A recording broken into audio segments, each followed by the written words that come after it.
এখন মনে হচ্ছে সেনাবাহিনীর লেজে পাড়া দিয়ে, মানে এমন এক সাপের লেজে পাড়া দিয়েছেন তাজুল ইসলাম, আন্তর্জাতিক অপরাধ ট্রাইব্যুনালের চিফ প্রসিকিউটর। করে গেল কয়েকদিন যাবৎ বাংলাদেশে যা ঘটছে এই বিষয়গুলোকে পুঙ্খানুপুঙ্খ নজরদারি করছেন আন্তর্জাতিক সংস্থা বা সংগঠনগুলো। আসসালামু আলাইকুম ভিউয়ার্স, দেশ ও দেশের বাহির থেকে যারা আমার ভিডিওটি প্লে করেছেন জানাচ্ছি আন্তরিক শুভেচ্ছা অভিনন্দন। আশা করি সবাই ভালো আছেন, সুস্থ আছেন, আলহামদুলিল্লাহ। তো ভিউয়ার্স, ফ্যাসিস্ট শেখ হাসিনা বাংলাদেশ থেকে পালায়ন পরে আন্তর্জাতিক অপরাধ ট্রাইব্যুনালের নতুন নীতি নির্ধারণ ও তদন্তের মাধ্যমে এবার সেনাবাহিনীর ভেতর থেকে ঊর্ধ্বতন জেনারেলরা গুম, খুন, হত্যা ও শেখ হাসিনার গণতন্ত্র ধ্বংসের মূল মাপকাঠি ছিল। তাদের 15 জনের বিরুদ্ধে গ্রেপ্তারি পরোয়ানা জারি করলে তাদেরকে আদালতে প্রেরণ করতে অনীহা প্রকাশ করেন সেনাপ্রধান জেনারেল ওয়াকারুজ্জামান। এবার সরাসরি সেনাপ্রধান ওয়াকারকে স্যাংশন দিয়ে জাতিসংঘ থেকে তাদের বিচার এবং তাদের শাস্তি পরিপূর্ণ করার আহ্বান জানিয়েছেন। আসুন সর্বশেষ বিস্তারিত জানবো রিপোর্টে।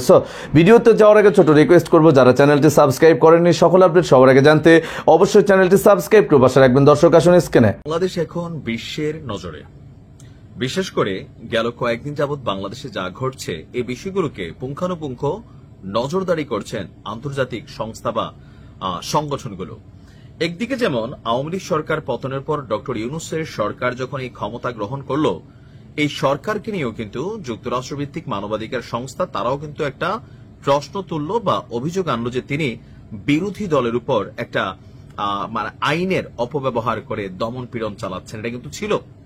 অপরদিকে গেল 15 বছর যাবৎ বাংলাদেশে অসংখ্য গুম হয়েছে, অপহরণ হয়েছে, জোরপূর্বক অনেক ঘটনা ঘটেছে, এটাকে অস্বীকার করার কোনো সুযোগ নেই। যাদের পরিবার এই ধরনের ঝামেলায় পড়েছে তারা জানে। তো এই বিষয়গুলো নিয়ে যখন ইনভেস্টিগেশন হচ্ছে, সেখানে আমাদের সেনাবাহিনীর খুবই গুরুত্বপূর্ণ বেশ কয়েকজন কর্মকর্তা, সাবেক ডিজিএফ এর কর্মকর্তা, তাদের বিরুদ্ধেও আমরা দেখলাম যে একটা ইনভেস্টিগেশন হলো, তদন্তের পরে গ্রেপ্তারি পরোয়ানা জারি হলো। এটা নিয়ে আন্তর্জাতিক অপরাধ বিচারিক ট্রাইব্যুনাল এবং সেনাবাহিনীর মধ্যে একটা কনফ্লিক্ট আছে। অপরাধ ট্রাইব্যুনাল চাচ্ছে সিভিল আইনে, মানে সাধারণ আইনে তাদেরকে, মানে আমরা নর্মাল যে আইনে চলি বাংলাদেশ, সে আইনে তাদের বিচার হবে, তারা গ্রেপ্তার হবে, কারাবরণ করবে। বাট সেনাবাহিনী চাচ্ছে সেনা আইনে।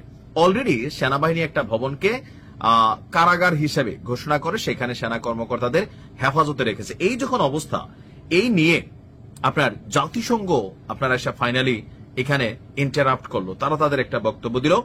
আর এতে আমাদের সেনাবাহিনীর যে অফিসারদের বিরুদ্ধে এখানে অভিযোগ আছে তাদের জন্য একটু খারাপ সংবাদ আমি মনে করি। এই কারণেই যে জাতিসংঘের মানবাধিকারের যিনি প্রধান আছেন ভলকার তুর্ক, তিনি গতকালকে একটা বক্তব্য দিয়েছেন। তার বক্তব্য হচ্ছে, বাংলাদেশের পূর্ববর্তী সরকারের অধীনে জোরপূর্বক গুম এবং নির্যাতনের অভিযোগে অভিযুক্তদের বিরুদ্ধে মামলা শুরু করা জবাবদিহিতার জন্য একটি গুরুত্বপূর্ণ পদক্ষেপ। প্রথমবারের মতন দেশে জোরপূর্বক গুমের জন্য আনুষ্ঠানিক অভিযোগ আনা হয়েছে। এটি ভুক্তভোগী এবং তাদের পরিবারের জন্য একটি গুরুত্বপূর্ণ আপনার মুহূর্ত। জাতিসংঘ মানবাধিকার কমিশনের এক বিজ্ঞপ্তিতে যে তথ্য আসছে সেখানে বলা হয়েছে যে আন্তর্জাতিক অপরাধ ট্রাইব্যুনাল জোরপূর্বক গুম এবং নির্যাতনের সঙ্গে সম্পর্কিত দুটি মামলায় মানবতা বিরোধী অপরাধের আনুষ্ঠানিক অভিযোগপত্র জমা দিয়েছে। ট্রাইব্যুনালের বেশিরভাগ সাবেক এবং কিছু কর্মরত সামরিক কর্মকর্তাদের বিরুদ্ধে গ্রেফতারি পরোয়ানাও জারি করেছে, যার মধ্যে directorate general of forces intelligence মানে ডিজিএফআই এর বেশ কয়েকজন সাবেক মহাপরিচালক এবং র্যাবের সাবেক কর্মকর্তারাও রয়েছেন। গত শনিবার বাংলাদেশ সেনাবাহিনী ঘোষণা করেছে যে তারা পূর্ববর্তী প্রশাসনের অধীনে সংগঠিত গুরুতর অপরাধের অভিযোগে তাদের 1 ডজনেরও বেশি কর্মকর্তাকে আটক করেছে। ন্যায্য স্বচ্ছ ফৌজদারি মামলার জন্য সেনাবাহিনীর অবিলম্বে এই আটক কর্মকর্তাদের একটি উপযুক্ত বেসামরিক আদালতে হাজির করা অত্যন্ত গুরুত্বপূর্ণ। এই জায়গাটা সবচেয়ে গুরুত্বপূর্ণ পার্ট আমার কাছে মনে হচ্ছে যে জাতিসংঘের এই মানবাধিকার প্রধান তিনি বলছেন যে ন্যায্য এবং স্বচ্ছ ফৌজদারি মামলার জন্য সেনাবাহিনীকে তারা বলছে যে যাদেরকে সেনা হেফাজতে রাখা হয়েছে তাদেরকে উপযুক্ত বেসামরিক আদালতে হাজির করা অত্যন্ত গুরুত্বপূর্ণ। মানে সেনা আদালত যেটা সামরিক আর বেসামরিক হচ্ছে যেটা সিভিল কোর্ট, যেটা হাই কমিশনার কর্তৃপক্ষকে বিপুল সংখ্যক অন্যান্য বিচারাধীন মামলা যেগুলো আছে সেগুলোকে নিষ্পত্তি অগ্রাধিকার দেওয়ার জন্য আহ্বান জানিয়েছেন। ইভেন এখানে তারা বলছেন প্রতিটি মামলায় যথাযথ প্রক্রিয়া, ন্যায্যতা নিষ্পত্তি নিশ্চিত করা এবং নির্বিচারে আটক থাকা ব্যক্তিদেরকে অবিলম্বে মুক্তি দেওয়া গুরুত্বপূর্ণ বলে তারা মনে করেন। আর জাতিসংঘের আরেকজন মানবাধিকার বিষয়ক মুখপাত্র রাবিনা শামসাদানি তিনি আবার বলছেন যে এই যে আন্তর্জাতিক অপরাধ বিচারিক ট্রাইব্যুনাল যেটা তৈরি হয়েছে সেটা সম্পর্কে কিন্তু অনেক কনফ্লিক্ট আছে, বাট তারা বলছেন আন্তর্জাতিক আইনে নিশ্চিত করা যথাযথ প্রক্রিয়া এবং ন্যায্য বিচারের সবচেয়ে কঠোর মানদণ্ডের প্রতি পূর্ণ সম্মান প্রদর্শনের জন্য আমরা আহ্বান জানাচ্ছি। এই সংবেদনশীল এবং গুরুত্বপূর্ণ মামলায় ভুক্তভোগী এবং সাক্ষীদের সুরক্ষা নিশ্চিত করতে হবে। এই অংশটা আরো একটু জোরদার দেওয়া হলো যে যারা এখানে সাক্ষ্য দিবেন বা যারা ভুক্তভোগী আছেন, মামলা দায়ের করেছেন, তাদেরও নিরাপত্তা নিশ্চিতের বিষয়টা সামনে আসছে। তো জাতিসংঘের এই বিষয়টা এই মুহূর্তে আন্তর্জাতিক অপরাধ আদালতের যারা প্রসিকিউটর আছেন তাদের জন্য অনেকটা সাপোর্টিং আপনি ধরতে পারেন, সাপোর্টিং। আর অপরদিকে যে সকল সেনা সদস্যদের বিরুদ্ধে এই বিষয়টা আসছে, তো একটু তো কোথাও না কোথাও অন্যদিকে মন দিচ্ছে। দেখা যাক শেষ পর্যন্ত কি হয়। দর্শক, স্ক্রিনে আমরা সে সম্পর্কে বিস্তারিত জানলাম। এই বিষয়ে আপনাদের মতামত কমেন্টে জানান। কেউ ভিডিওটি স্কিপ করবেন না। এই মুহূর্তে আদালতের রায় প্রত্যাখ্যান করলেন সেনাপ্রধান ওয়াকার। তাহলে জাতিসংঘ থেকে যে নোটিশ বা প্রতিবেদন দেওয়া হয়েছে তাদেরকে আদালতে পাঠানোর জন্য, সেটাও যদি সেনাপ্রধান ওয়াকার প্রত্যাখ্যান করে তাহলে এর কপালে কি রয়েছে আসুন বিস্তারিত আরো জানবো রিপোর্টে।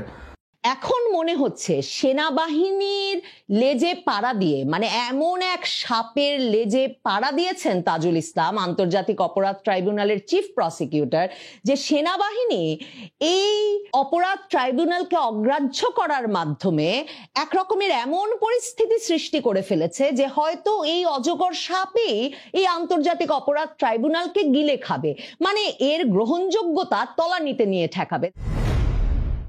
ঠিক এক সপ্তাহ আগে গত বুধবার 8ই অক্টোবর আন্তর্জাতিক অপরাধ ট্রাইব্যুনাল মানবতা বিরোধী অপরাধের অভিযোগে 25 জন সেনা কর্মকর্তার বিরুদ্ধে অভিযোগ আনার পর এবং গ্রেফতারি পরোয়ানা জারির পর এক সপ্তাহ ধরে নানা জল্পনা, এক রকমের অস্থিরতা, এমনকি গুজব ডালপালা মেলবার পর এখন পরিষ্কার যে সরকারের সঙ্গে সেনাবাহিনীর একটা আপোষ রফা হয়ে গেছে, যে সেনাবাহিনী কিছুতেই তাদের হেফাজতে নেওয়া এবং আন্তর্জাতিক অপরাধ ট্রাইব্যুনালে অভিযুক্ত গ্রেফতারি পরোয়ানা জারি করা সেনা কর্মকর্তাদের আন্তর্জাতিক অপরাধ ট্রাইব্যুনালে বা আদালতে হস্তান্তর করবে না, বা পুলিশের জিম্মাতেও দেবে না, বা সাধারণ কারাগারেও পাঠাবে না। ঠিক যেভাবে আন্তর্জাতিক অপরাধ ট্রাইব্যুনাল সবাইকে চমকে দিয়ে, অন্তত সেনাবাহিনীর তরফে সেটাই বলা হয়েছে যে তারা কিছুই জানতেন না, এক রকমের গ্রেফতারি পরোয়ানা হঠাৎ করেই জারি করে দিয়েছে, সেনাবাহিনীও সিদ্ধান্ত নিয়ে ফেলেছে যে তারাও সেই গ্রেফতারি পরোয়ানাকে গ্রাহ্য করবে না। তাদের হেফাজতে তারা রেখেছে অবশ্য অভিযুক্তদের, কিন্তু সেটাও জানাবার প্রয়োজন বোধ করে নাই যে সরকার যে সাবজেল করবার ঘোষণা দিয়েছে ক্যান্টনমেন্টের ভেতর, সেখানেই কি এখন তাহলে আটক আছেন বা হেফাজতে আছেন সেই অভিযুক্ত সেনা কর্মকর্তারা, এবং যারা এখনো পালিয়ে যাননি, যারা কর্মরত ছিলেন, একজন জেনারেল সহ সেই সেনা কর্মকর্তারা কি তাহলে আনুষ্ঠানিকভাবে গ্রেফতার হয়েছেন বলা যাবে? আন্তর্জাতিক অপরাধ ট্রাইব্যুনালের চিফ প্রসিকিউটর তাজুল ইসলাম কিন্তু বলেছেন যে যেহেতু আনুষ্ঠানিকভাবে ট্রাইব্যুনালে কিছু জানানো হয় নাই, কাজেই একে গ্রেফতার বলা যাবে না। এবং তিনি এও বলেছিলেন যে গ্রেফতার যদি কেউ হয়ে থাকেন কোথাও, তাকে অবশ্যই 24 ঘন্টার মধ্যে আদালতে হাজির করতে হবে। তাজুল ইসলাম তার পক্ষে এমনকি সম্ভবত ইউনূস সরকারেরও কাউকে সেনাবাহিনীর বিপক্ষে দাঁড়িয়ে বা সেনাবাহিনী যেসব ব্যবস্থাপনা নিচ্ছে তা যথেষ্ট হচ্ছে না, এ কথাটা স্পষ্ট করে বলবার জন্য আর কাউকে না পেয়ে সম্ভবত আন্তর্জাতিক সংগঠন টিআইবির দ্বারস্থ হয়েছে। হঠাৎ করে কোথা থেকে উদিত হয়ে ট্রান্সপারেন্সি ইন্টারন্যাশনাল বাংলাদেশ বলে বসেছে যে এই যে সাব জেলে সেনা কর্মকর্তাদের রাখা এবং এক এক অপরাধীর জন্য এক এক ব্যবস্থা করা তা ন্যায়সঙ্গত হচ্ছে না। তবে পরিষ্কার, বাংলাদেশের সংবাদ মাধ্যম থেকে শুরু করে আর কোথাও এ নিয়ে টু শব্দ উচ্চারণ না হওয়ায় এটা পরিষ্কার যে সেনা কর্মকর্তারা তাজুলের ট্রাইব্যুনালের হেফাজতে যাবেন না।